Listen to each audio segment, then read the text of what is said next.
bukas na magtrabaho sa ibang bansa ang maraming Pilipino kung may pagkakataon. Batay po yan sa tugon ng masa survey ng Octa Research. Live mula sa Maynila, may unang balita si Gabriel Gonzalez. Gabriel, good morning.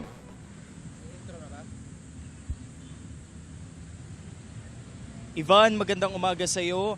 Hindi na talaga sapat ang kita. Iyan ang dahilan kung bakit gusto na ng ilan sa ating mga kapuso na mag-abroad. Ang ilan sa ating mga nakausap kanina, nakahandang tiisin ang lungkot. Dulot ng pagkawalay sa pamilya, mabigyan lang sila ng magandang buhay.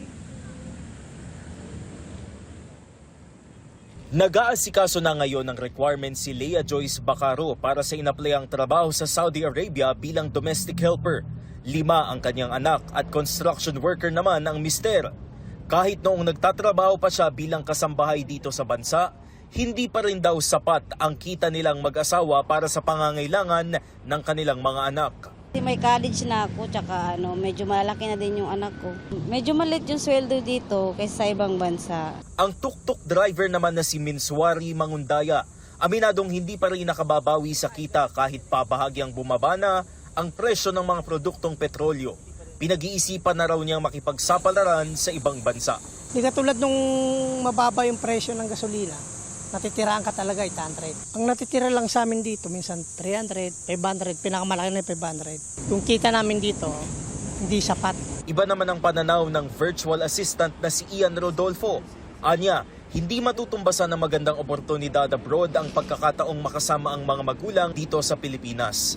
May cancer at chronic kidney disease kasi ang kanyang ama at na mild stroke naman ang kanyang ina. Yung both parents ko, both seniors na sila. So I think it wouldn't be worth it to go abroad and be away from them just to get a job. And besides, I can get a good job naman here in the Philippines.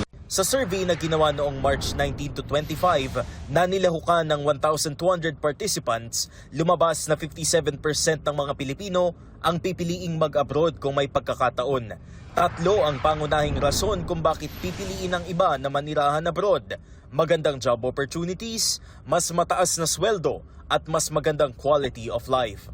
81% o 8 sa 10 Pilipinong edad 18 to 24 ang bukas sa pag-abroad. Ayon sa Octa Research, nakababahala ito dahil sila ang future workforce ng bansa.